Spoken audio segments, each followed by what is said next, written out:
Halo Jebret Tim. Ada sesuatu yang lagi rame nih. Lu harus kasih dia kesempatan lagi. Di atas kertas lo semuanya harusnya menang. Ada bahasan yang paling ditunggu-tunggu. Selamat malam Jebretif, gimana nih dengan variasi program yang disediakan sama Jebret Media? Ada DPI Muda, ada KPI, sampai sekarang ada lagi DPI English Version. Wow, makasih banyak ya atas sambutan baiknya di episode perdananya English Version dengan ada trio Adiani, Kiko, dan Firzi. Luar biasa. Tapi DPI Muda harusnya ada gue juga, karena gue masih muda ya. Berapa umurnya Bu Nesa? Parah Fanny nggak boleh tuh. Nggak. Tapi hari ini gue sedih ya gara-gara... Nesa jomblo apa nggak sih Nesa? Kenapa sih emangnya? Oh nggak nanya doang. Anjir. Tapi hari ini gue sedih ya karena gara-gara De Gea Milan gak jadi menang. Waduh, Mending gak jadi menang, kalah. Boleh gak jadi menang, ya, kalah. Tapi boleh juga sih dia tua-tua.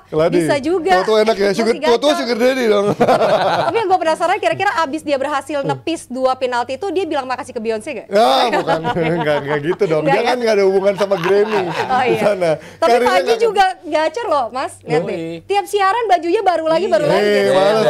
Ini menjawab netizen yang bilang Panji masih miskin. Udah jarang siaran DPI, dikasih siaran DPI 2 kali seminggu jadi kaya benar. Jadi kaya. Bisa beli jersey gila. Luar biasa, padahal nyicil semuanya ya. Pay later.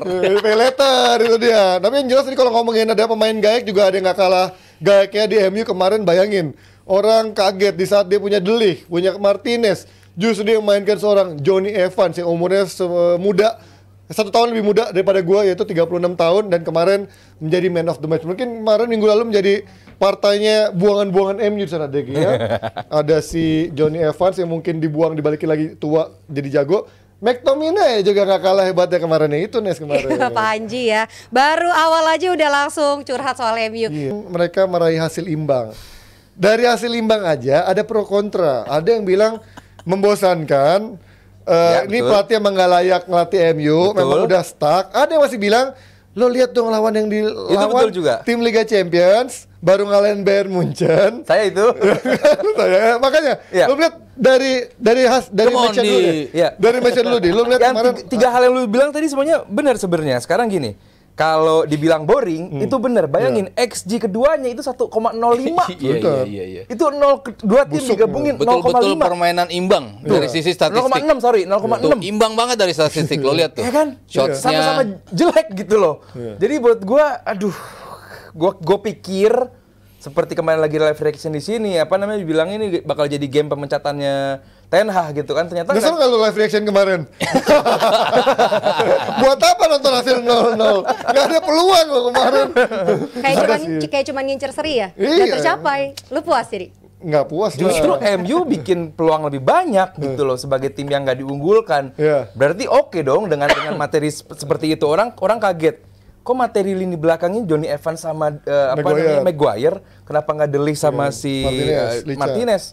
Emang pairing Martinez De Ligt lebih bagus dibandingin Jonny Evans sama Maguire? Di atas kertas. Dalam beberapa pekan terakhir. Di atas kertas. Iya, nggak juga gitu kan. Jadi buat gue nggak ada yang aneh sih dengan pemilihan Evans sama Maguire. Gue lihat sih lebih solid justru dibandingkan De Ligt sama Liha yang justru rentan bikin errornya lebih besar gitu. Karena Liha kan ya roaming banget ke depan, dia sering bantu midfield juga. Jadi dari pemilihan lini belakang, gue sih nggak ada masalah. Terus nomor 2, Dalo. Dipakai di kiri kemarin jarang menjadi invert. Dia ngebantu Rashford banget ke depan. Udah lama banget Dalot nggak main seperti itu. Bener-bener support Rashford ke depan. Di wing doang dia. Di wing doang. Tapi nggak ngapa-ngapain juga Rashfordnya. Kesian banget Dalo, udah capek banget ke depan. Terus juga apalagi lini tengah. Lu punya pemain dari apa namanya pembelian dari transfer lu, tapi dicadangin semua kelihatan. Apakah ini transfer window yang sukses buat MU atau enggak? Gue sih lebih ke arah enggak juga gitu. Tentu tidak. Belum. Sejauh ini sih tentu tidak ke arahnya. Cuman lawannya adalah tim yang gue bilang mengalahkan Bayern Munchen. Berarti ini tim bagus. Dan semua mengunggulkan Aston Villa di game kali ini. Termasuk Mas Arya Rezal juga kemarin mengunggulkan Aston Villa. Tapi MU somehow kok bisa ambil poin di game kemarin. Artinya bahwa karena Aston Villanya mainnya jelek. Iya, berarti kok bisa dibikin main jelek. Ya MU, gue sih kasih kredit buat MU ya. Karena dia gak pernah main di Eropa ini gue harus membantah ini, gue benci banget ini. Gue gini sebentar, kenapa gue bilang MU bagus? Kemarin MU di saat Aston Villa sebagus dalam beberapa pekan terakhir cukup oke. MU bisa gue sih harus kasih kredit ke MU. Makanya gue bilang, gue nggak memuji MU, tapi gue nggak mau terlalu harus ngeledek MU kali ini. Itu loh poin gue. Ya sebenarnya seri lawan Villa nggak jelek. Bagus, tapi untuk MU yang udah beli pemain cukup banyak, yang ibaratnya katanya udah pemain-pemainnya si Ten Hag, menurut gue jauh lah dari kata harapan. Karena Villa, betul, menurut secara experience dia harus mengkonsentrasikan, fokuskan lebih untuk bermain di Liga Champions kan. Dan menurut gua itu menguras energi dia melawan Bayern Munchen, dan itu akhirnya membuat dia harus kecapean gitu kan. Karena MU kan udah experience untuk bermain di Liga Champions maupun di dia nggak main Liga Champions, di Europa League dan juga bermain di Liga gitu kan. Iya, cuman ya gua sih makanya ini hasil impresif enggak, cuman gue bilang ini fair result, gue harus kasih, gue nggak mau terlalu dalam ngeledek Ten Hag atau bilang bahwa ini game yang buruk buat MU. Jadi buat gue sih ini fair result lah buat MU, nggak terlalu buruk lah. Terus kapan turning point-nya? Oh ya. Dia udah berapa kali kalah, berapa kali nggak menang gitu kan? Kapan turning point untuk abis, apakah harus nunggu jeda internasional dulu? Kalau ngelihat 4 kali pertemuan MU bisa menang terus lawan Aston Villa, harusnya MU bisa menang. Ya. Perkara kemarin mereka bisa ngalahin Bayern Munchen, itu perkara yang berbeda. Ya walaupun dalam beberapa kesempatan gue sempat bilang bahwa ada kelihatan kelelahan dari banyak pemain di banyak klub ketika tampil di Eropa yang begitu ketat dan game yang lebih banyak yang dimainkan, EPL Cup juga yang harus mereka lalui dalam 2 pekan terakhir, international break juga yang harus lalui, itu kan ups and downs-nya terlihat banget dari banyak pemain di banyak klub gitu. Aston Villa, gue pribadi ngelihatnya kemarin nggak being Aston Villa, si Oli Watkins nggak bermain ya sebagaimana dia biasanya tampil. John Duran nggak menunjukkan yang biasa dia bisa mencetak gol sejak masuk dari bangku cadangan, selalu bisa mencetak gol gitu. Tapi itu menurut bukan karena tadi Aldi bilang, memang main MU juga lebih solid, dan menurut gue perubahan dari Dalot yang biasanya bermain tolol dengan taktiknya Ten Hag yang dia maju ke depan itu kemarin tidak dilakukan lah. Aston Villa bermain lebih disiplin lah mereka kan. Maksudnya lu kan nggak banyak threat yang bisa lo dapatkan dari Aston Villa. Jadi lo nggak bisa melihat lini pertahanan United juga sesolid itu karena threatnya memang nggak banyak yang ditawarkan oleh Aston Villa. Cuman ketenangan ya memang De Ligt sama Licha kayaknya lebih nggak tenang dibandingkan kemarin. McGregor lagi. Maguire sama Habib duet. Maguire sama Evans ternyata jauh lebih memberikan ketenangan. Tapi di saat threat yang ditawarkan jauh lebih besar, ya gue nggak tahu juga apakah mereka bisa setenang itu. Tapi paling nggak pressing yang dilakukan pemain nunjukin ternyata Maguire sama Evans bisa lebih tenang. Kita lihat di game-game di mana United di press sama Liverpool sama apa kelabakan panik kan, di belakangnya panik ketika harus ngeluarin bola. Tapi kemarin Maguire cukup tenang kok untuk ngeluarin bola, walaupun nggak bisa nerusin menjadi sebuah progression ke depan gitu. Karena emang United menurut gua kalau build up dari bawah kemarin sama sekali nggak bisa jalan juga gitu. Transition game-nya ya masih menjadi senjata yang paling bahaya buat United menurut gua. Peluang dari Rashford yang awal, tendangan yang harus dimentahkan oleh Dibu. Itu mungkin salah satu yang nunjukin ini loh the best way untuk United untuk bisa menciptakan sebuah peluang yang besar ya adalah lewat transition game. Dan kemarin karena threat-nya nggak begitu banyak yang ditawarkan sehingga transitionnya juga nggak bisa dikeluarin oleh Manchester United. Ketika mereka harus nge-build up bola dari bawah, mereka juga bingung untuk melakukan tusukan-tusukan. Semua gue rasa nggak bisa jalanin tugasnya. Semua pemain United nggak bisa penetrate ke dalam kotak penalti, menciptakan peluang dari luar kotak penalti pun nggak ada juga tembakan yang bisa mereka lakukan. Jadi emang ada Anthony babak kedua. Ngapain? Shoot dari jarak jauh yang dia tepis. Iya. Ya, tapi itu selalu dia cuman 2 ya. Dia bisa selalu nge-shoot kayak gitu tapi nggak ada powernya.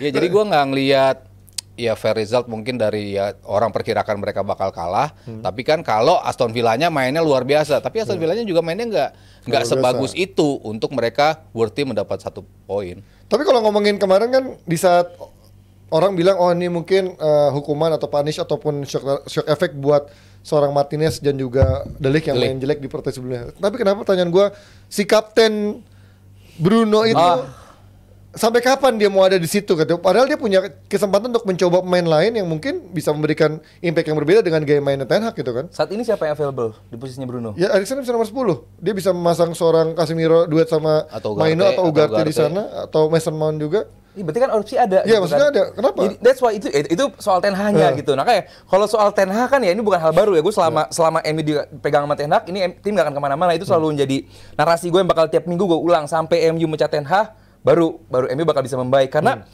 Gue bingung karena secara permainan nggak ada improvement. Iya. Itu kan yang tiap pekan kita lihat. Kalau mau fokus sama game kemarin itu beda lagi. Cuma kalau secara week Overall, in, overall ini kan Ten Hag di bawah membawahi MU kan emang nggak jelas gitu pemilihan line up, terus juga permainan tim gimana. Lu sebenarnya punya pemain yang cukup impresif, pembelian yang juga cukup bisa dimaksimalkan, tapi nggak kelihatan juga.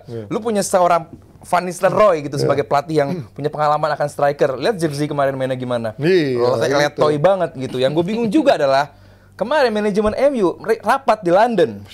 Gila, kemarin duduk baris semua tuh. Semua ada, sampai Semua produser juga ada. ya. Dan TV-nya selalu habis nyorot mereka Langsung Ten Hag. ke- Nyorot mereka ke Ten Hag gitu.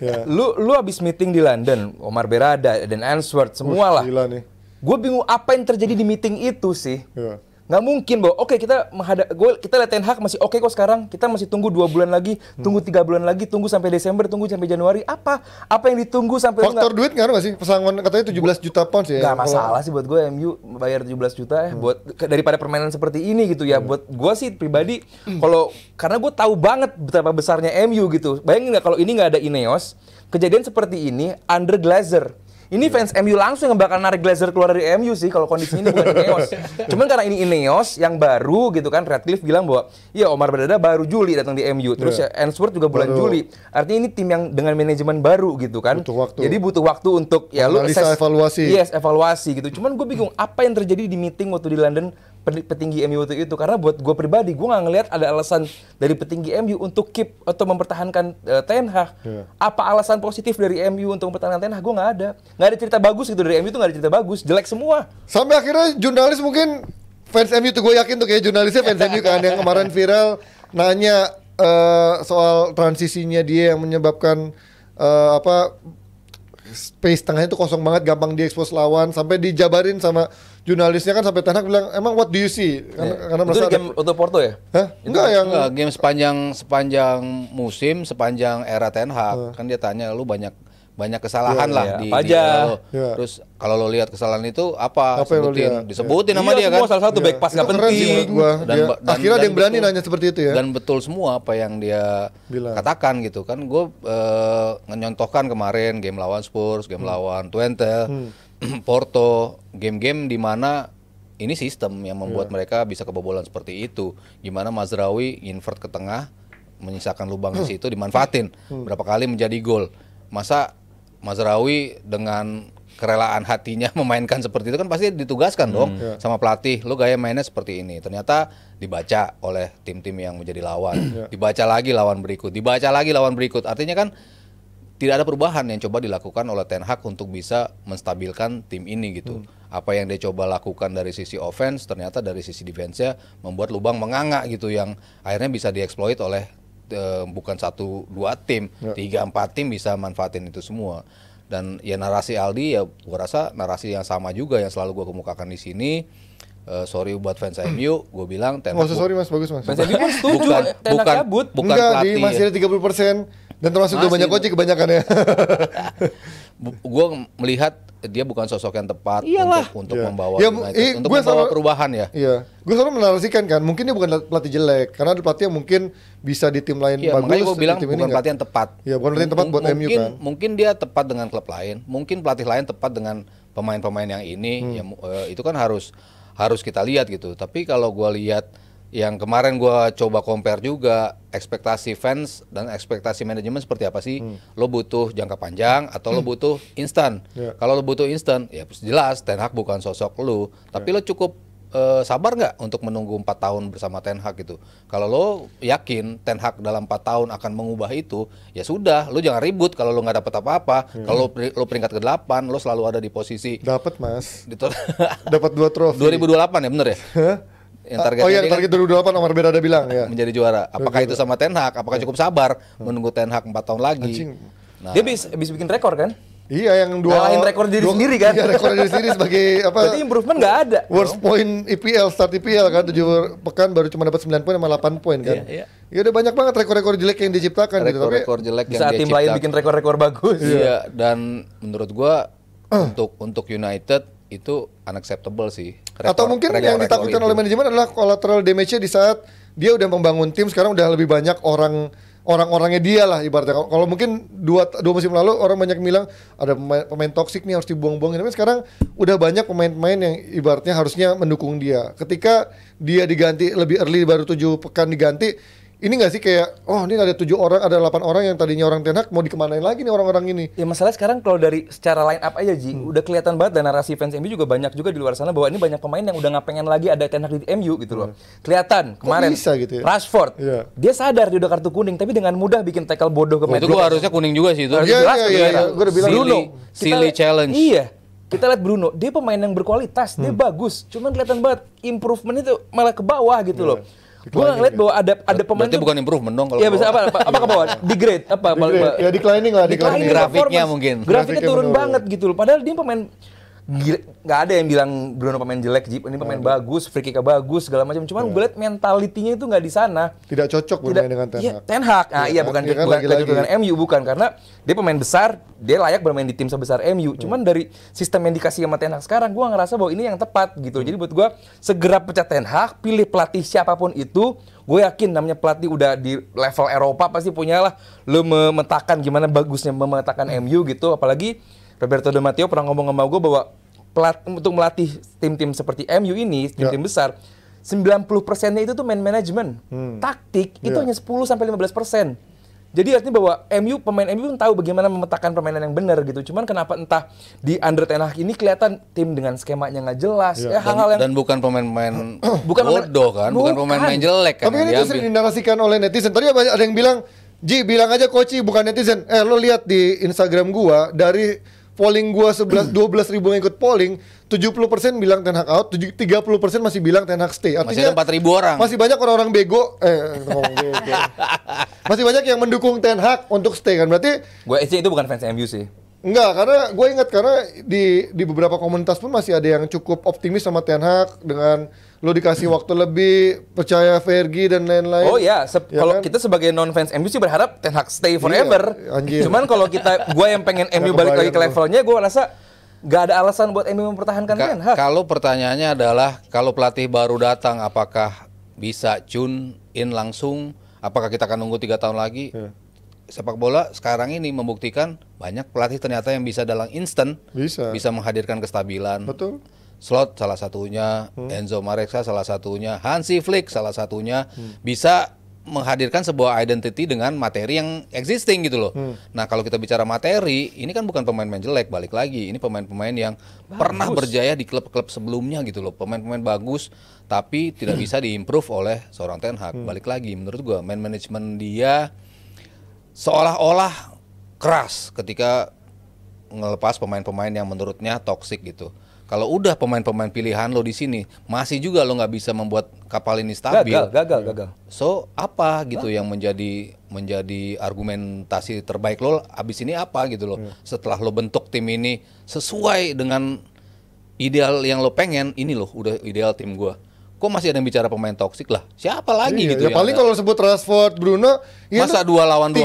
3-7 gitu, atau 3-8 gitu kan nggak masuk akal gitu kan? Iya, itu kan misalnya itu ya lo kuat-kuatan lah dalam ruang ketika lebih banyak yang pro sama Ten Hag dong harus. Lo lihatlah internalnya Barca, finansial hancur, polemik manajemen. Digantian si Flick selesai kan setelah eranya Kak Koeman, Xavi, sebelumnya Koeman Kurang berantakan apa tuh? Setien. Setien juga, maksudnya kan Kurang berantakan apa sampai ya kurang sekarang berantakan apa dengan diperbaiki sama- netizen, internal. Kalau lo bicara manajemen, kurang hancur apa sih Chelsea? Iya. Dipretelin sama Eropa, Iya. dipretelin sama Inggris karena Rusia nggak boleh pegang, lo nggak boleh beli pemain, lo nggak boleh itu kan kurang dipretelin apa Iya. gitu. Tapi in instant Pochettino, habis itu Enzo Maresca, dia bisa membuat kapal ini stabil dalam waktu yang cepat gitu loh. Nah Ten Hag kan sudah 3 tahun, tahun ketiga ini, tapi gue belum lihat kestabilan itu bisa dihadirkan oleh dia based on performance dia, murni performance dia. Dia nggak bisa nunjukin progres itu kelihatan. Dan tadi ada itu ternyata gue baru ingat Selasa ini ya, katanya ada pertemuan lagi antara boardnya MU. Gue nggak tahu tuh ngebahas apa, apakah evaluasi secara keseluruhan atau mungkin memang membicarakan Ten Hag ini lanjut apa enggak. Mudah-mudahan diberikan hidayah, karena gue inget wawancara terakhir Ratcliffe kan yang ditanya soal Ten Hag atau apa enggak, dia bilang Bukan di gua. bukan di gua, kebetulan Iya, di manajemen di ini board. kayaknya dia udah buang body nih. Tapi dari interview itu Ji kelihatan Dia udah mulai enggak iya, kan, karena ya kan? gue suka Ten Hag, dia Iya. pelatih yang bagus, Tapi dia bukan punya gua. visi yang bagus. Cuman itu bukan keputusan gue. Betul. Nah itu. Itu gua udah Buat melihat gue dari sih situ. itu kisi-kisi. Itu udah Buang buang body, body. buang Kalau body. lo Iya, itu dipecat sih gua bukan udah gue ya, kisi-kisi. tapi manajemen itu Iya. atas nama manajemen Jadi, padahal yang pecat selamat gitu lah kan. fans MU kayaknya bakal segera pecat Ten Hag nih. Ya kita lihat lah, tapi yang jelas fans MU boleh sedikit bernafas karena bisa hilang dari perbulian 2 minggu ya untuk jeda International internasional. Kita akan lihat habis international break apakah MU bisa tancap gas dan mungkin Ten Hag selamat atau justru Selasa nanti sudah dipecat sebelum international break selesai gitu. Itu yang polling 4.000 orang milih Ten Hag stay mungkin kepencet kali, Ji. Enggak mungkin Nggak mungkin. dong. Atau sebagian dari 30% itu yang ingin stay buat lawakan. Oh Lawakan iya, dia bisa. oh jangan-jangan Ada juga iya, begitu, Ji. fans tim lain lah. Iya. Nggak ada kerjaan dong mereka ya. Oke, kita pindah dari MU Nes, ada bahasa apa lagi? Yes, ini gua nggak mau keledek MU juga karena Milan juga sama hancurnya. Tapi kan kalau Fonseca itu kan baru, pelatih Ya. baru. Kalau MU kan udah 3 musim masalahnya. Iya, 2,5 lah, 2 musim lebih lah ya. Sebelum kita pindah ke La Liga, Ji, Ya. kita mau ada saweran dulu nih, mau bacain dari FC Bedah Unhas Rp99.000. Menurut Paul Scholes, MU Paul Scholes. seperti uncoached football Football team. team. Menurut Aldi dan Mas Aryo gimana? Betul. Ya betul. Nah, setuju. Enggak, gua nggak ngerti. Maksudnya kehadiran Enggak, gue gak setuju. Kenapa? Gue kehadiran pelatih yang nggak bisa mengcoachnya. Nah itu, betul. Nggak, tapi kalau pertanyaan Bukan gua, timnya, tapi nggak, pelatihnya ini justru. pelatih apa manajernya nih? Coachnya berarti. Ya coachnya. pelatihnya. Iya, coachnya. Maksudnya- Berarti yang salah adalah Coachnya. asisten-asistennya Ten Hag. Dibelokin Ten Hag- lagi. Ten Hagnya tetap Kemarin nggak salah. pemain, abis itu ini sekarang asistennya. Gimana jadi uncoached football apa enggak nih? Kalau gue sih enggak lah. Ini karena tadi Mas Rio udah jelasin bahwa ini materi pemainnya bagus. Iya. Dengan pelatih yang tepat, ini pemain tim seperti ini tuh harusnya bisa menunjukkan performa yang bagus gitu. Jadi buat gue tetap di Ten Hag kuncinya. Ini yang menarik tadi Nesa bilang tentang AC Milan gitu. Iya. Kemarin ternyata kan mereka dapat 2 penalti, Yoi. tapi dua-duanya nggak bisa gol. Bagusnya De Gea juga bisa menepis. Tapi 2 penendang penalti ini bukan pilihannya Fonseca. Fonseca udah menentukan penendang penalti kita adalah Pulisic. Iya. Direbut bolanya oleh Theo Hernandez, direbut bolanya oleh Tammy Temi Abraham. ngapain Dua-duanya dah? nggak bisa cetak gol. Ini kan lagi-lagi Man management. sebelumnya Leo sama si Theo ketika break mereka misah sendiri. Berarti kan Iya. pelatih itu penting kan? Iya, iya. Lu nggak bisa mengendalikan orang-orang yang ada di dalam tim itu. Ya potretnya adalah di lapangan. Toksik itu berarti kan Leo sama si Iya, Leo jangan-jangan ya buat term- Fonseca ya. Termasuk Toki. Nah, kalau dibuang jadi bagus apa enggak? Ya, belum tentu juga. Belum tentu Tergantung penggantinya siapa. Iya, iya. Ya itu Jadi ya pentingnya kan man management. Nah, itu Betul. mungkin yang tidak dimiliki Ten Hag juga. ya mungkin ini bisa menjadi, gue juga heran kok dia bisa. Emang nggak kelihatan pas latihan betapa begonya orang-orang ini gitu kan. Satu saweran lagi Nes. Ya, satu saweran lagi dari Jamal Rp50.000. Nesa cantik Jamal. banget hari ini, biasanya jelek berarti ya. Enggak. Biasanya cantik, Lu pasti hari ini faktor cantik kutangnya banget. kan. Dari tadi pada ngomongin kutang nih Singlet, sama kita lagi. singlet. Setajam singlet. Ya lagi satu lagi. Udah. Ini apa Dari nih? Angga Adi Kresna Rp95.000. Prestasi Liverpool gimana ke depannya dengan adanya Slot sebagai pelatih baru? Dan apakah kira-kira bisa juara di musim pertama Slot? Masa jawab Masih lah. terlalu awal. Tadi itu Mas bahas Haryo juara bilang ya. 20-an% Iya, tadi dan udah masih terlalu dijawab. awal Kalau gue sih setuju. lebih tinggi dari 20% lah. Gua karena ya gue lihat Liverpool pemainnya luar biasa, pengalaman ada, pemain muda juga cukup bagus. Jadi ya gue nggak ada buat fans Liverpool nggak ada rasa untuk lu inferior kompleks dengan City atau Arsenal. Ya. Bisa fight.